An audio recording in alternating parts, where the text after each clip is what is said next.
Hello everyone. Today we will study John Locke, the concept of idea, substance and quality. John Locke के दर्शन में विज्ञान, द्रव्य और गुण की क्या परिभाषा है, ये हम आज इस वीडियो में पढ़ेंगे.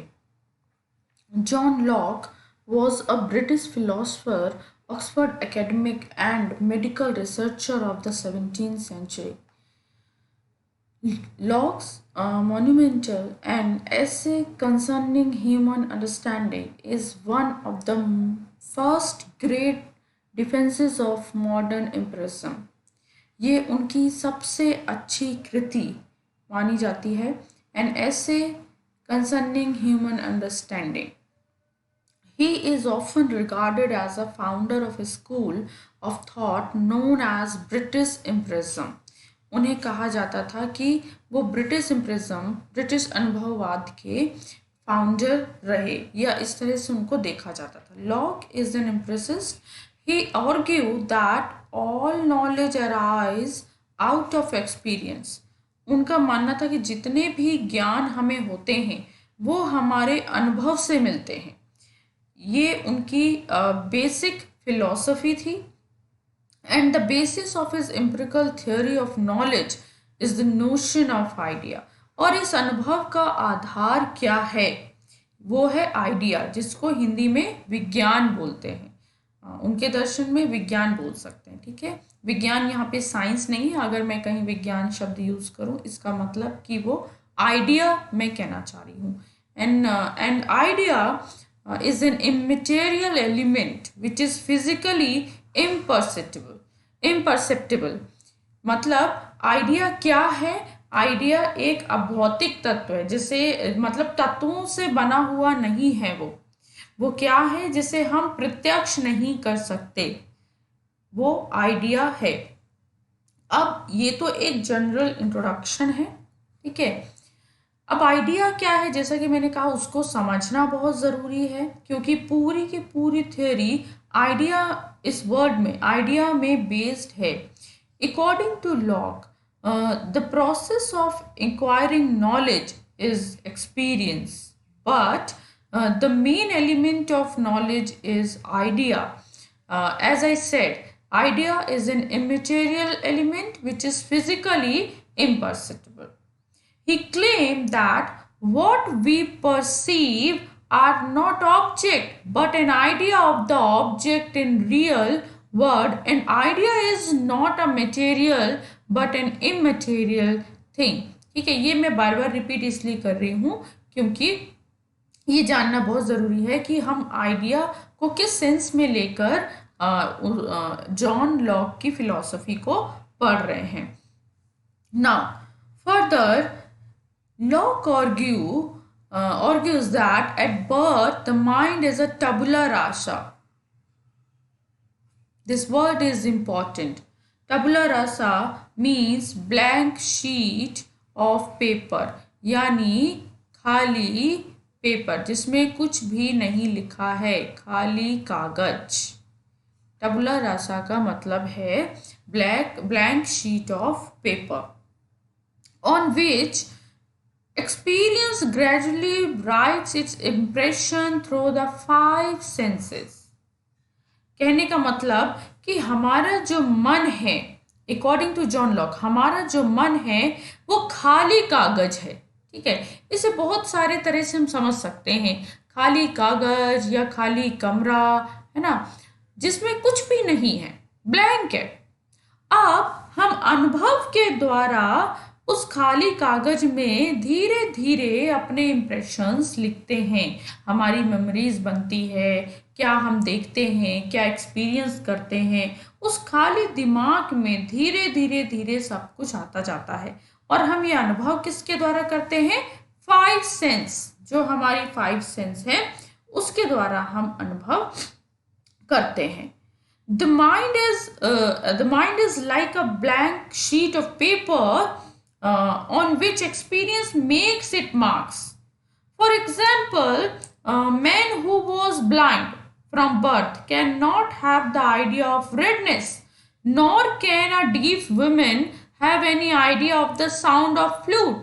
कहने का मतलब कि जिस तरह से एक अंधा आदमी रंगों का आइडिया नहीं लगा सकता, जिस तरह से एक वुमेन जो डीफ है उसको साउंड का आइडिया नहीं लग सकता, ठीक है। इसी तरह जो हमारा माइंड है वो खाली है। जब तक फाइव सेंसेस के थ्रू हमें कुछ अनुभव नहीं होगा, हम कुछ एक्सपीरियंस नहीं करेंगे, तब तक उसके अंदर कोई भी इंप्रेशन नहीं बनेगा। So it is important to understand the unique meaning of the word idea because it differs from the meaning it has for us today. ये एक नॉर्मल वर्ड नहीं है जैसे हम कहते हैं कि तुम्हें इस चीज का आइडिया है या तुम्हें आइडिया है कि क्या हो रहा है। नहीं, हम इस सेंस में आइडिया की बात नहीं कर रहे हैं। Locke says that an idea is anything that is immediate object of perception, thought or understanding.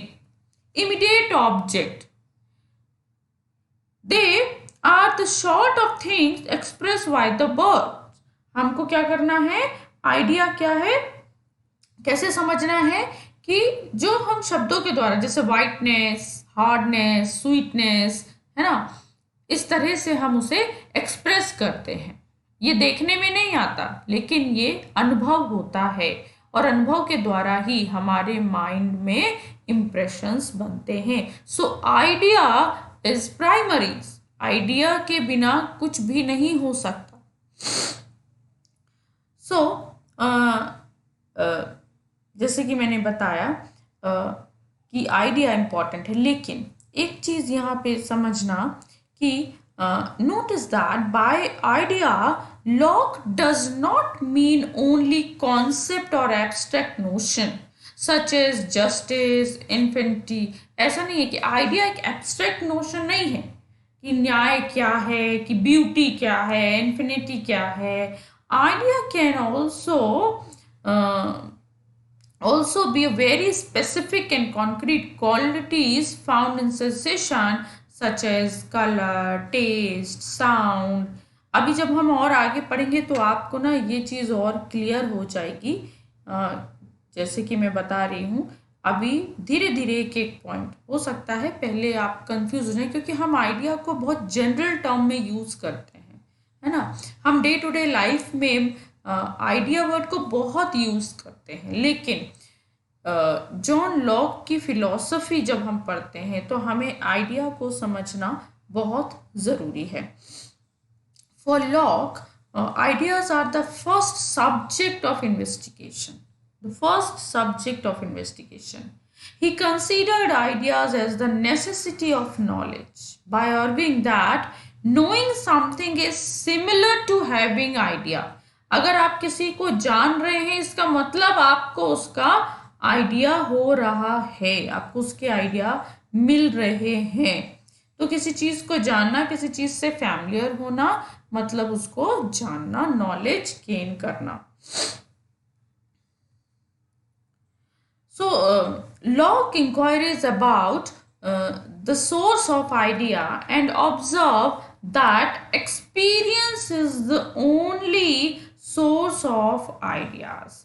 कि जब वो ऑब्जर्व करते हैं कि आइडिया का सोर्स क्या है, आइडिया कहाँ से निकल कर आते हैं, तो उनको उत्तर में क्या मिलता है, experience. Experience is the only source of idea as well as human knowledge, क्योंकि आइडिया से ही हमें ह्यूमन नॉलेज मिलती है, हम गेन करते हैं।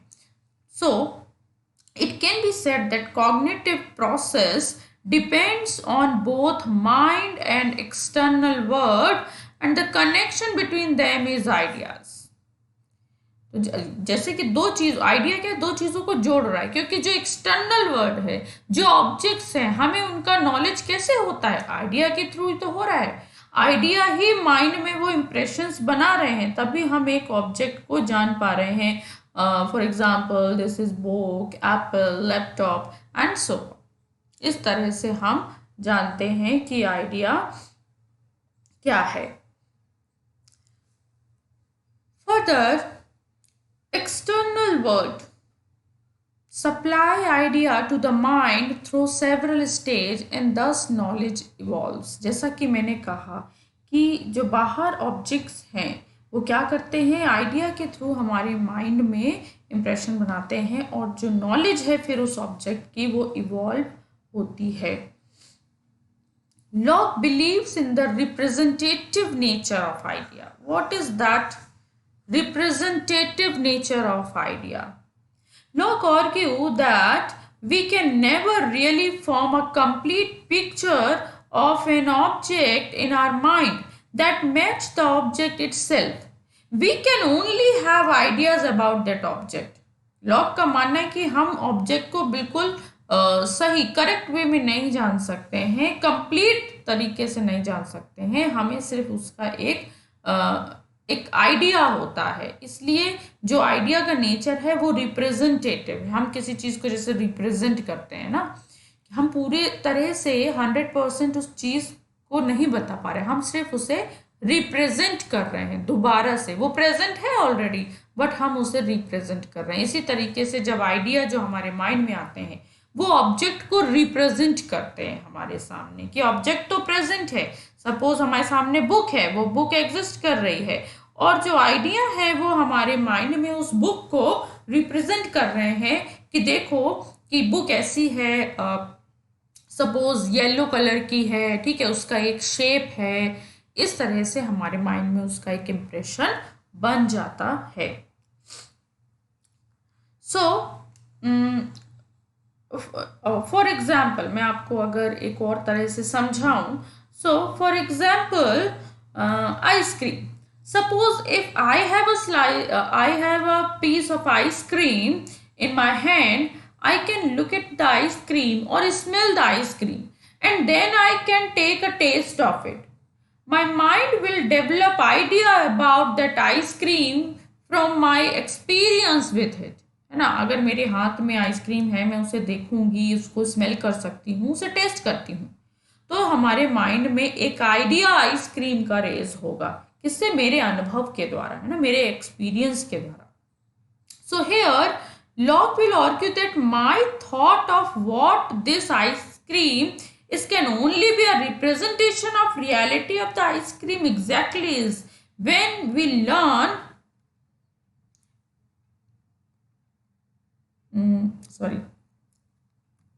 So when we learn about an object with our sense by looking at it, touching it, smelling it or hearing it, testing it, we can gain information about what the object is like even if it does not give us the ultimate truth about it. हमें पूरी तरह से ultimate truth नहीं मिल रहा है, लेकिन फिर भी उसका एक रिप्रेजेंटेशन हो रहा है, उसकी हमें कुछ नॉलेज मिल रही है ना। आइडिया को समझने के बाद आगे जब हम बढ़ते हैं तो आइडिया के टाइप्स भी आते हैं। जॉन लॉक बताते हैं there are two types of idea, that is simple and complex. So पहले हम पढ़ते हैं सिंपल आइडिया क्या है। A simple idea is one which is uncompounded and one uniform appearance or conception in the mind that is not distinguished into different idea। तो एक simple जिसको हम तोड़ नहीं सकते हैं, जिसको हम टुकड़ों में नहीं बांट सकते हैं, एक यूनिफॉर्म अपीयरेंस है। A simple idea is one which is uncompounded ना, जिसे हम जो कंपाउंड होता है उसे हम पीस में तोड़ सकते हैं, जो एक है उसे नहीं तोड़ सकते हैं। So the most fundamental and original mental particles are simple idea। जैसे कहते हैं ना कि यूनिट, उसके बाद कुछ नहीं होता। जैसे सपोज आप सेंटेंस बना रहे हैं, सेंटेंस के लिए क्या चाहिए आपको? वर्ड्स चाहिए, वर्ड के लिए अल्फ़ाबेट चाहिए। अल्फ़ाबेट अपने आप में बेसिक यूनिट है, आप उसे ब्रेक नहीं कर सकते हैं। इसी तरह से सिंपल आइडिया को भी ब्रेक नहीं किया जा सकता है। So these are atoms of thought। हाँ, जैसे कि अणु होते हैं, एटम होते हैं, उन्हें ब्रेक नहीं किया जा सकता है, इसलिए इन्हें भी कहा जा सकता है कि simple ideas are atoms of the thought and can not be analyzed into anything simpler, और आगे इनको एनालाइज नहीं किया जा सकता है। Simple ideas are received by the senses and can be neither created not destroyed by mind. इन्हें बनाया नहीं जा सकता, और जो चीज़ बनती नहीं है वो चीज़ डिस्ट्रॉय भी नहीं होती। That is simple idea. Complex और कंपाउंड आइडिया क्या है ये?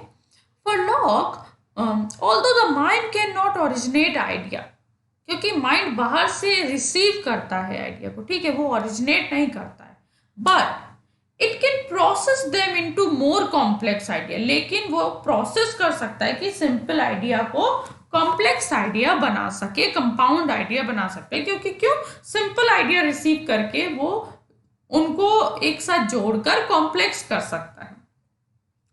So these are combination of simple ideas.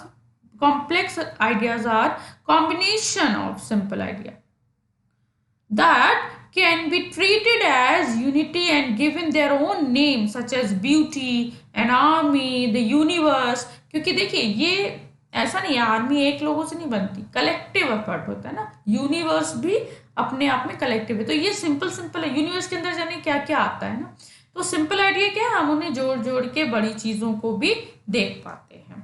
वो कॉम्प्लेक्स है, उन्हें समझ पाते हैं, उनका नॉलेज ले पाते हैं। Locke classify complex idea according to the 3 activity of mind. This is important. 3 activity of mind that produce them, with that is compounding, relating and abstracting. Now, compounding. First one is compounding. The first sort of complex idea are formed by compounding together 2 or more simple idea. कि मतलब बहुत सारे simple idea को compound कर देना, जोड़ देना, एक साथ जोड़ देना। For example, the idea of an apple in the combination of simpler idea of red, round, sweet and so on. तो एप्पल अपने आप में क्या है? बहुत सारे सिंपल आइडिया को कलेक्ट करता है, और उसके बाद हमें उसकी नॉलेज होती है कि वो रेड है, वो राउंड है, उसका शेप ऐसा है, वो खाने में स्वीट है ना, इस तरह से उसकी नॉलेज होती है। Then second is relating. Second में क्या है? The second activity of the mind produce idea of relation. These are produce by comparing one idea with another. ये क्या करता है? ये कंपेयर करता है। For example, husband and wife, bigger and smaller, cause and effect are not experienced alone. इन्हें हम सिर्फ हस्बैंड को, अगर देखिए रिलेशन के बिना हम चीज़ों को नहीं समझ पाएंगे। अगर आपको अंधेरे को समझना है तो उसके लिए प्रकाश का होना बहुत ज़रूरी है, लाइट का होना बहुत ज़रूरी है। उसी तरह ब्लैक को समझने के लिए वाइट, है ना, कॉन्ट्रेक्ट जो होते हैं, विलोम शब्द जिन्हें बोलते हैं। सो इसको समझना, कॉन्ट्रास्ट को समझना जरूरी है। ये रिलेशन जो दो लोगों में होता है, कॉज एंड इफेक्ट, है ना, अगर इफेक्ट है तो उसका कॉज क्या है, ये तभी तो हमें पता चलेगा पूरा चीज, complete knowledge. Then third one is abstraction. So the process of abstraction give us a very important set of idea for abstract और जनरल। एब्स्ट्रक्शन के थ्रू हम क्या करते हैं? हम कॉमन चीज़ों को समझने की कोशिश करते हैं। जैसे Locke says we can form the general idea of a book by abstracting all the quality they have in common and ignoring their individual distinction. उनके जो इंडिविजुअल डिस्टिंक्शन है उनको इग्नोर करके हम कॉमन जनरल आइडिया की बात करते हैं। For example, individual books come in all colour and size, but all books in general are rectangular object containing page with writing or pictures on them. ठीक है ना, कि बुक तो देखिए हर बुक अलग अलग होती है, हर बुक की अपनी एक इंडिविजुअलिटी है, ठीक है, कि वो किस चीज़ की है या किस सब्जेक्ट की है ना। बट बुक को हम ज़्यादातर कैसे देखते हैं कि उसका शेप क्या है? रेक्टेंगुलर है, उसके पेजों में लिखा होता है, पिक्चर्स होती हैं, है ना, कैसे होती है? वो कंबाइंड होती है। तो हम सारे इंडिविजुअलिटी को एब्स्ट्रैक्ट कर देते हैं और फिर जनरली चीज़ों को समझने की कोशिश करते हैं। ठीक है। Now complex idea are both analysable and constructed. देखिए डिफरेंस यहाँ पता चल रहा है। सिंपल आइडिया को क्या था, हम ना एनालाइज कर सकते हैं ना हम उन्हें कंस्ट्रक्ट कर सकते हैं, है ना, क्योंकि वो अपने आप में बिल्कुल सिंपल है, यूनिट है। Now if we analyze complex idea we will get simple ideas, क्योंकि जब हम कॉम्प्लेक्स आइडिया को एनालाइज करेंगे तो हमें सिंपल आइडिया मिलेंगे, क्योंकि कंपाउंड आइडिया क्या है, कॉम्प्लेक्स क्या है, सिंपल आइडिया इसलिए तो मिलकर बना है। Compound ideas are divided, जैसे so this line is also important. Simple ideas are prior to the complex. Simple idea के बिना complex idea नहीं बन सकता. Now, compound idea are divided into three types: modes, substance, and relation. First one is modes. Modes are those combination of simple ideas which cannot subsist by themselves. यानी modes वो simple idea है या simple idea का combination है, क्योंकि हम compound idea की बात कर रहे हैं, जो अपने आप नहीं रह सकते, but they need a substance और substratum in which to subsist. उन्हें रहने के लिए क्या चाहिए, एक बेस चाहिए, जिसे हम सब्सटेंस या सबस्ट्रेटम कह सकते हैं। Now the second is substance.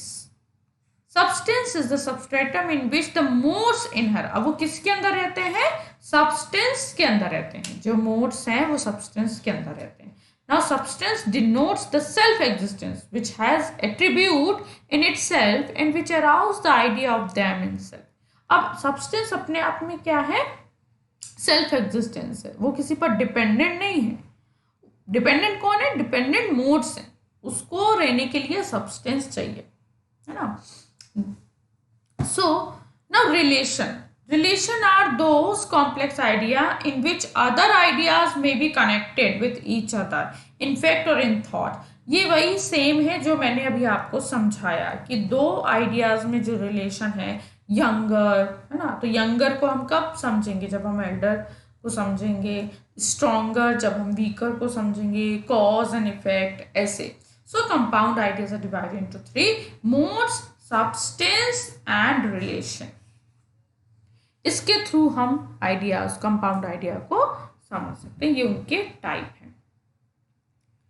Now in the context of idea, another important conception is sensation and reflection. There are two things, sensation and reflection, and both are important in genre of philosophy. How ideas come into the mind? कैसे आते हैं हमारे दिमाग में, idea कैसे आते हैं? According to Locke, experience, which is the source of all materials of our knowledge, is of two kinds: sensation and reflection. ये दो तरह से, ये सेंसेशन रिफ्लेक्शन के थ्रू हमारे मन में आइडिया आते हैं। अब पहले पढ़ते हैं sensation, because sensation is primary and reflection is secondary. Ideas of sensation come into the mind through sense. जो 5 senses है उनके थ्रू हमें जो आइडिया आते हैं वो सेंसेशन होती है ना हमें। कैसे? These are the ideas we have of such quality as yellow, heat, cold, soft, sweet। ये हमें कैसे पता चलता है? आँखों से देखते हैं ना, सेंस, आई सेंस से देखते हैं तो येलो कलर पता चलता है ना। टच करके देखेंगे तो हीट और कोल्ड और सॉफ्ट ये सब पता चलेगा ना। स्मेल करके देखेंगे तो पता चलेगा कि कैसा स्मेल करता है। टेस्ट करके देखेंगे तो ये सेंसेस के थ्रू हमारे माइंड में जो आइडिया आएंगे वो सेंसेशन होगा। In other words, external object affect our sense organ in various way and our sense convey into the mind. अब जैसे कोई ऑब्जेक्ट देखा है ना, तो हम दूसरे शब्दों में इस तरह से ऐसे समझ सकते हैं कि जो एक्सटर्नल ऑब्जेक्ट होते हैं वो हमारे सेंस ऑर्गन को अफेक्ट करते हैं और सेंस ऑर्गन वो जो मैसेज है वो माइंड को देता है। जैसे कि आपके सामने मान लो आपका मोबाइल रखा रखा है, आप देख रहे हैं, तो वो एक एक्सटर्नल ऑब्जेक्ट है ना। आप उसे हाथ में लिए हैं या उसे देख रहे हैं, सेंसेस के थ्रू आपको उसकी नॉलेज हुई और आपने अपने माइंड को मैसेज दिया। मान लो पढ़ते पढ़ते आपका फ़ोन में व्हाट्सएप मैसेज आया, तो आपका तुरंत नज़र जाएगा उधर, है ना। तो तुरंत नज़र जाके आपने आँख से देखा कि व्हाट्सएप में कोई नोटिफिकेशन आया है, और आप तुरंत अपना ये मैसेज माइंड को देते हैं, तभी तो माइंड रिएक्ट करता है। So what produce perception there, तो वहाँ पे एक परसेप्शन बन जाता है कि हाँ हमने देखा, हमारे फ़ोन में एक नोटिफिकेशन आया। So sensation is external source of knowledge. And external, why it is external source of knowledge, क्योंकि the five senses are external. जो हमारी इंद्रियां हैं 5, वो एक्सटर्नल है, बाहर है, अंदर के साइड नहीं है, सब बाहर है, एक्सटर्नल सोर्स है। इंटरनल सोर्स क्या होता है? माइंड, है ना। ये आपने इंडियन फिलॉसफी में अगर पढ़ा हो, मेरी और वीडियोस पढ़ी हैं, तो आपने देखा हो अगर कि सेंसेस क्या है, जैसे हम 5 इंद्रिय बोलते हैं, छठी इंद्रिय क्या बोलते हैं? मन को। तो 5 इंद्रियों को बाह्य इंद्रियां हैं, एक्सटर्नल है। नाउ रिफ्लेक्शन, स्वसंवेदन. So second category of simple ideas are the idea of reflection. These are gained from our experience of our own mental operation, like idea of perception, thinking, doubting, believing, reasoning, knowing, willing, as well as of the emotion and other psychological state. कि अभी तो देखिए sensation क्या था कि हमें बाहर 5 senses के थ्रू जो नॉलेज हो रही थी। अब रिफ्लेक्शन क्या है कि जो हमारे मन के अंदर एक फंक्शन हो रहा है, जिसके थ्रू हम परसेप्शन करते हैं, सोचते हैं, डाउट करते हैं, बिलीव करते हैं, है ना, कोई विल करते हैं, इच्छा करते हैं। सो इस तरह से वो हो जाता है reflection. It is because we can observe the mind at work that we can think about thinking. It should be noted here that reflection is dependent upon sensation. क्योंकि एक सब्जेक्ट तो चाहिए ना, उसे माइंड को सोचना है अगर, तो उसे एक सब्जेक्ट तो चाहिए सोचने के लिए. And occur only in connection with it. If there were no sensory input, reflection would never occur. अगर कोई से आप बैठे हैं, अगर आप सेंसेस का यूज़ नहीं कर रहे हैं, है ना, तो कोई भी इनपुट नहीं होगा, माइंड को कोई भी नॉलेज नहीं होगी. जैसे मैं आपको एग्जांपल दूँ, सपोज हम रोड पर चल रहे हैं और हमारे साइड से हमारी कोई मैम निकल गई, ठीक है, हमारे कोई सर निकल गए या कोई फ्रेंड निकल गया, हमने नहीं देखा. क्यों? क्योंकि हमने आई से उसको, हमारा आई कांटेक्ट नहीं हुआ, वो निकल गया, हमारे माइंड को कोई नॉलेज नहीं मिली उसके निकलने की. लेकिन सपोज आपके साथ आपकी फ्रेंड भी चल रही है और वो आपसे कहती है कि देखो वो हमारी मैम जा रही हैं, ठीक है, तो आप उसे देखते हैं, तो आपका क्या होता है? सेंस एक्टिव हो जाती है. सेंस एक्टिव हो जाती है तो आप क्या करते हो? अपने माइंड को एक मैसेज देते हो ना, माइंड उस पर रिफ्लेक्ट करता है. तो पहले सेंसरी नॉलेज होना बहुत ज़रूरी है, सेंसेशन होना बहुत ज़रूरी है, उसके बाद ही माइंड में इंटरनली उस चीज़ का रिफ्लेक्शन होता है. Hence it is the reflection is a secondary और subordinate source of idea. Now ideas process of cognition. Cognition means होता है ज्ञान, मतलब कैसे हमें हो रहा है ना. The mind of an infant is like an empty cabinet, as I said before. कि जॉन लॉक कहते हैं कि जो हमारा मन है वो खाली है, उसमें कुछ भी नहीं है. So empty cabinet on which nothing has been imprinted, or a piece of white paper on which nothing has been written. Locke thinks mind has a power to compound, compare, relate, and make abstraction from the simple idea which it has received in experience.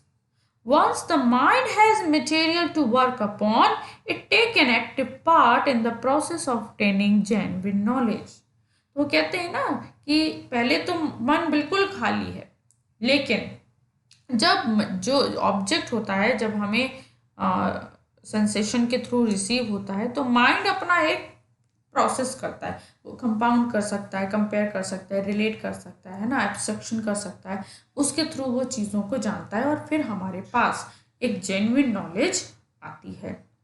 Using the ability of 5 senses like sight, smell, hearing, taste, touch, human mind gathers sensation such as heat, cold, hard, soft, etc. and becomes familiar to them. Here, becoming familiar would be like that of knowing. जब मैं कह रही हूँ familiar to them, उनको जानना मतलब उसको उसकी knowledge होना. After receiving these ideas by senses, human mind start processing them.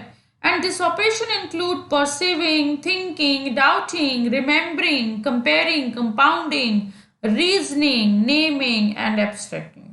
तो धीरे धीरे वो क्या करता है, जैसे ही हमारी सेंसेस आइडियाज को रिसीव करती हैं तो हमारा माइंड स्टार्ट हो जाता है, उसको परसीव करता है, थिंक करता है या डाउट करता है, जो भी उस चीज को समझने के लिए रिक्वायर्ड है.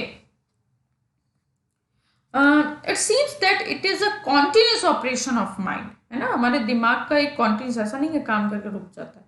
So reflection is the internal source of knowledge और act of our mind. After the stage of reflection, what the relation between idea is already detected with sense. These relation are used in the form of utterance, written sentence. फिर क्या होता है कि जो knowledge हमें मिल गई है, जो अंदर रिफ्लेक्शन हुआ है, ठीक है, अब उसको हम कैसे यूज करेंगे, या तो हम उसे बोलेंगे या तो हम उसे लिख के बताएंगे, है ना, मतलब कन्वर्सेशन हो सकता है. ऐसा ही तो हम चीजों को समझते हैं. तो पॉइंट क्या है कि कैसे हमें किसी चीज की नॉलेज होती है. The simple word is by experience. And experience कैसे होता है, बाय सेंसेशन एंड रिफ्लेक्शन. पहले सेंसेशन होता है, ऑब्जेक्ट को हम 5 सेंसेस के थ्रू जानते हैं, फिर माइंड उस पर वर्क करता है, उस चीज को समझने के लिए जो भी जरूरी है, डाउट करना, कंपेयर करना, कंपाउंड करना, वो करता है. उसके बाद हमें जब नॉलेज हो जाता है तो हम या तो उसको अटर करते हैं, बोलते हैं, या तो हम उसे लिखते हैं. ये पूरा प्रोसेस है चीज को समझने का. So everything we know, everything we believe, every thought we can think is made up of ideas of sensation and reflection and nothing else. Now, another important part, that is qualities. So Locke never doubted that there was an external world. The question is, if our ideas are in the mind, then how can our knowledge relate to the external world? अब सवाल ये उठता है कि जब idea हमारे mind में है तो वो बाहरी चीजों से, एक्सटर्नल वर्ल्ड की नॉलेज से कैसे रिलेट होते हैं, कैसे हमें वो नॉलेज मिलती है. So to answer this question, Locke introduce the term quality to refer to a power in matter to produce idea in our mind. कैसे हमें इन दो चीजों में कनेक्शन कैसे बनता है, हमारे माइंड में जो आइडियाज हैं और जो एक्सटर्नल वर्ड है उनमें, क्वालिटी के through. And Locke said that ideas are in the mind whereas qualities are in the object. This is important. Ideas are in the mind, qualities are in the object. क्या होता है कि जो idea है वो तो mind में है और जो क्वालिटी है वो ऑब्जेक्ट में है. So if we experience a snowball as white, cold and round, that must mean snowball have a power to produce such idea, कि स्नोबॉल में वो पावर है, उस ऑब्जेक्ट में वो पावर है कि वो उस आइडिया को प्रोड्यूस कर सके. कैसे आइडिया, मान लो वाइट बॉल है, ठंडी है या राउंड है. So Locke divide quality into 2 classes. इस क्वालिटी को समझने के लिए उन्होंने उसको 2 पार्ट्स में डिवाइड किया है. First one is primary quality. Primary यानी प्राथमिक गुण. प्राथमिक गुण. The primary qualities are inseparable from matter, यानी उन्हें ऑब्जेक्ट से कभी अलग नहीं किया जाता. The qualities actually inhere in the external object itself and are found in every part of it. और वो ऑब्जेक्ट के हर पार्ट में, ऐसा नहीं है कहीं है कहीं नहीं है, है ना, वो हर पार्ट में. जैसे कि आपका फोन का एक साइज है, वो रेक्टेंगुलर है, तो वो रेक्टेंगुलर है ना, पूरी तरह से complete. So these are primary quality of the object, and the primary quality as I said are inseparable. ये याद रखिएगा, उन्हें कभी भी ऑब्जेक्ट से अलग नहीं किया जाता. Now material object possess 5 primary quality. ये 5 मतलब इम्पॉर्टेंट है, इन्हें माना जाता है. आप जब भी पढ़ेंगे तो आपको ये 5 क्वालिटीज ज़रूर मिलेंगी. दैट इज एक्सटेंशन की साइज क्या है, figure, shape, motion, number and solidity. ये 5 प्राइमरी क्वालिटीज हैं. The idea corresponding to this quality are a faithful representation of how things really are in the external world.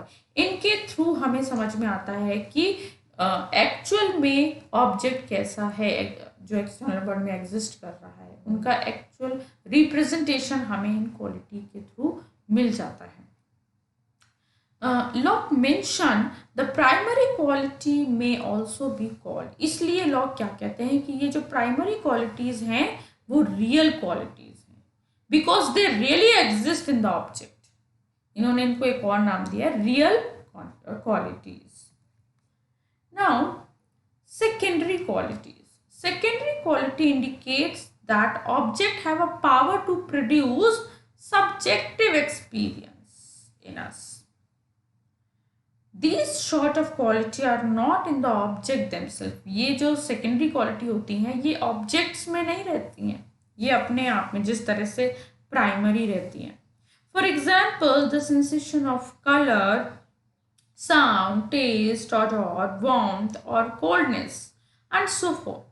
The secondary quality are not true qualities of matter but are merely power in the object to produce sensory effect. वो उसमें inherent नहीं है, but उसमें power है कि वो object को represent कर सकें. सेकेंडरी क्वालिटीज अगर मैं और इसको एक्सप्लेन करूं, so secondary qualities use the power of reflection in order to be perceived by our mind. कि हम ऑब्जेक्ट को कैसे परसीव करते हैं, वो सेकेंडरी क्वालिटी में एक पावर होती है कि वो उसे रिफ्लेक्ट करे. This quality would ordinarily be said to be the only power in rather than a quality of object. इन्हें एक पावर कहते हैं, ये नहीं है कि क्वालिटी ऑफ ऑब्जेक्ट जैसे कि प्राइमरी है उनसे इनसेपरेबल है, नहीं, ऐसा नहीं है.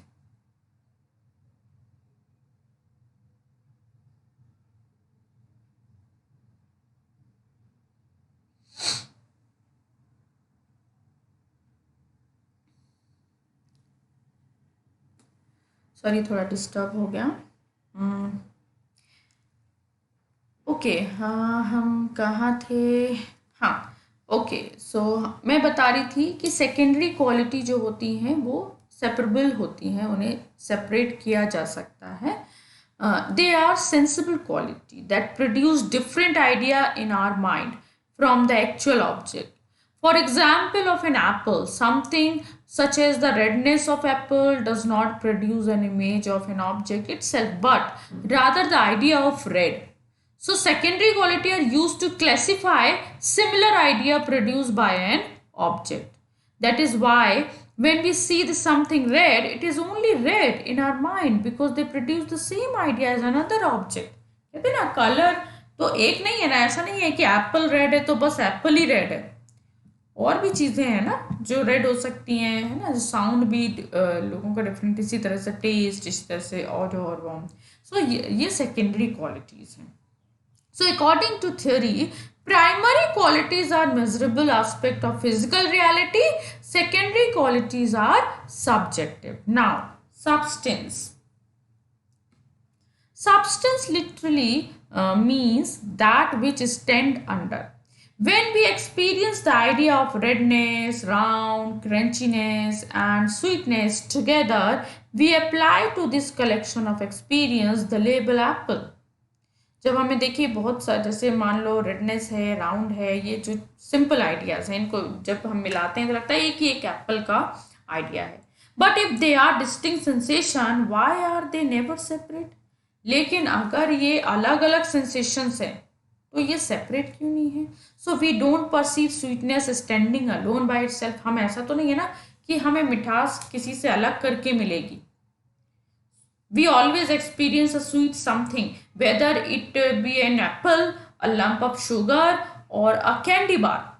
है ना, कि या तो वो टॉफी खा रहे हैं तो हमें मीठा लग रहा है, या हम शुगर ले रहे हैं, या हम कोई दूसरी मीठी चीज खा रहे हैं. लेकिन हम मिठास को अकेले, कि हम केवल मिठास को एक्सपीरियंस कर लें, दैट इज नॉट पॉसिबल. क्यों? क्योंकि क्वालिटीज हमेशा कहीं ना कहीं रहती हैं, किसी ना किसी ऑब्जेक्ट से कनेक्ट रहती हैं. और ये इसको समझना क्यों जरूरी है, क्यों मैंने पहले एग्जाम्पल दिया है कि Locke says we need the idea of substance, इन क्वालिटी को समझने के लिए, क्योंकि वो एक सब्सटेंस में रहती हैं. सो हमें सब्सटेंस को समझना बहुत ज़रूरी है. सो the substance of an apple is a kind of substrate in which the quality that produce our experience of redness, round and crunchy, जिस तरह से जैसे कि हमें इन चीज़ों को समझने के लिए कि एप्पल सब्सटेंस की तरह काम कर रहा है. So substance is that which is the bearer of qualities. In a simple word, the bearer of qualities or substratum in which different qualities can inhere. So the substance is that which is the bearer of quality or substratum in which different quality can inhere. If there are quality, then there must be something to have these quality, and this is substratum. The problem is that we cannot have knowledge of substance in themselves. ये एक John Locke की philosophy में ये problem है. आप देखेंगे अक्सर कि हम सब्सटेंस को बहुत अच्छे से नहीं समझ सकते, अपने आप में नहीं समझ सकते, क्योंकि हम क्वालिटीज के फॉर्म में आइडियाज ले रहे हैं. बट सब्सटेंस क्या है? The notion of substance is clearly a problem for locks एम्पिरिज्म. Since we don't experience substance, what are they like and how can we be sure they are there?